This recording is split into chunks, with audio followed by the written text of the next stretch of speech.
یہ مزاج ختم کریں، تعلیم کو کبھی نہ بیچیں۔ تعلیم جب تک اس بنیاد پر نہ ہو ہم نے خیر خواہی کرنی ہے۔ ہمارے استاد صاحب فرمایا کرتے تھے طلباء سے فرما برداری کا بھی لالچ پیدا نہ کرنا، اس بات کا بھی لالچ پیدا نہ کرنا کہ یہ تمہارے جوتے اٹھا کے تمہارے سامنے رکھیں گے، انہیں خالص اللہ کی رضا کے لیے پڑھانا، رب تمہارے دلوں میں نور پیدا فرما دے گا۔ تعلیم کو تجارت بنا لیا گیا ہے، مزاج نہیں ہے۔ اب جس کے پاس پیسے ہیں وہ مہنگے ادارے میں اپنے بچوں کو پڑھا لے، جس کے پاس نہیں ہے سرکاری بلڈنگیں بڑی بڑی ہیں اسکولوں کالجوں کی، لیکن وہاں اگر معیار کو ٹھیک کیا جائے وہاں، اور یہ جتنے لوگ بعد میں بڑا کالج بناتے ہیں نا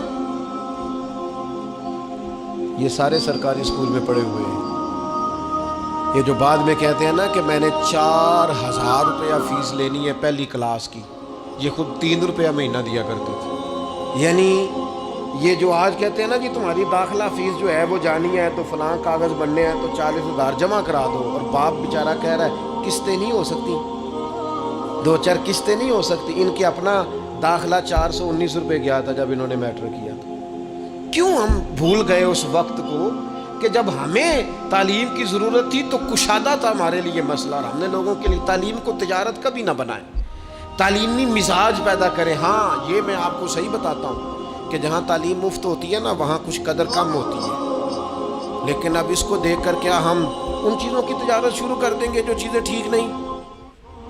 تعلیم کے مزاج کے اندر سے تجارت کو ختم کیا جائے اور قومی سطح پر ختم کیا جائے۔ اور میں تعلیمی ادارے چلانے والوں سے کہوں گا خدا را اس کو قومی، ملی اور دینی فریضہ سمجھ کے سر انجام دو۔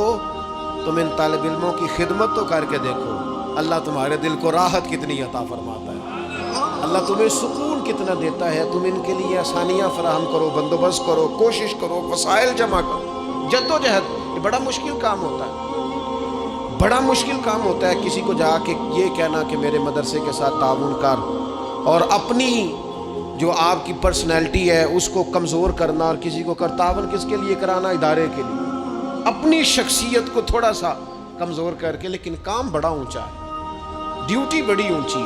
تو اپنے مزاج کے اندر، اور سب سے اہم اور ضروری بات ختم کرنے سے پہلے ہم خود سارے علمی ذوق پیدا کریں، ہماری اپنی طبیعت ہو کہ ہم نے علم سیکھنا ہے۔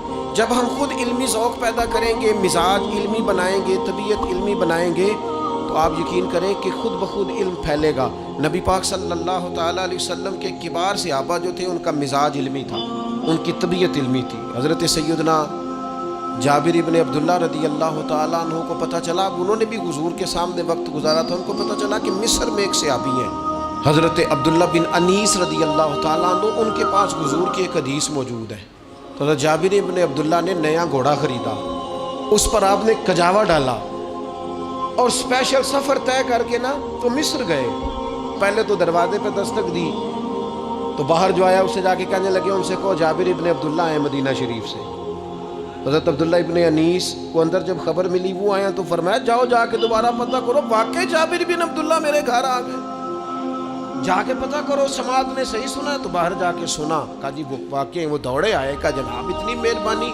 کہنے لگے مجھے کسی نے بتایا تھا کہ آپ کے پاس سرکار کا ایک فرمان ہے اور جو میں نے نہیں آج تک سنا، تو لہٰذا میں وہ حدیث سننے کے لیے مدینے سے آیا ہوں۔ انہوں نے کہا جناب آپ تشریف لائیں، بیٹھیں، چائے پانی کھانا آرام۔ کہنے لگے نہیں یار کھیتی باڑی کرنے والا ذمہ دار آدمی ہوں، ٹائم میرے پاس اتنا نہیں ہے، بس تو مجھے نہ میرے حضور کا وہ فرمان سنا۔ انہوں نے نبی پاک کی وہ بات سنائی، وہ پھر گھوڑے پہ بیٹھے اور مدینہ طیبہ تشریف لے گئے۔ آپ میری بات کو سمجھیں، یہ جب ہمارا مزاج ہوگا نا، یہ ہمارا مزاج ہوگا۔ ہمارے ہاں چونکہ جمعے والے دن مفت بیان ہوتا ہے، لہذا بیچارے خطیب صاحب کوئی ڈیمانڈ نہیں کر رہے ہوتے، صرف اتنا کہہ رہے ہوتے ہیں ٹائم پہ آ جائے گا، کچھ نہیں، صرف ٹائم پہ۔ لیکن وہ ٹائم پہ کیا آنا ہوتا ہے، بعض مساجد میں میں نے دیکھا ہے جو آ جاتے ہیں وہ بڑے پریشان ہوتے ہیں، وہ بیچارے گھڑیاں دیکھ رہے ہوتے ہیں کہ مولانا صاحب آپ حدیثیں سنا رہے ہیں اور اتنا ٹائم آپ نے لگا دیا، میں تو مصروف بڑا ہوں۔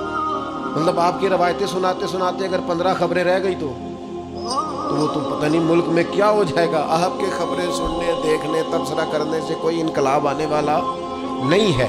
اپنی زندگی میں مزاج علمی بنائیں، ذوق علمی بنائیں، جو سیکھیں اسے یاد کریں۔ اسے لکھیں. لوگ آتے ہیں نا اکثر فرماتے ہیں, تو میں ان سے کہا کرتا ہوں کہ تقریریں ہم نے بڑی سن لی ہیں, اب تو انہیں یاد رکھیں, آگے پھیلائیں اور ان پر عمل کریں اور ان چیزوں کو جمع کریں. ایک کاغذ قلم ہونا چاہیے نا, جو بندہ سنے اسے لکھے, اس کے پاس اپنا لکھا ہوا ایک ذخیرہ بن جائے. تو علم کا مزاج پیدا کریں, علم کو سپورٹ کریں, اور بالخصوص اپنے بچوں پر توجہ دیں. مہنگے اسکول میں داخل کرا لیں یا سستے میں کرا لیں, اس کی سرپرستی کریں, اس کے پیچھے جائیں, اس کی فائل دیکھیں, محاسبہ کریں, دیکھیں کہاں کس چیز میں کمزوری آ رہی. ہمیں پوری پودا لگا کے جو لوگ غافل ہو جاتے ہیں, وہ پودا جوان نہیں ہوتا. اس کو لگائیں تو پھر اس کے پانی کا خیال کریں, اس کی پوری تربیت کریں, نشو و نما میں اپنا کردار ادا کریں.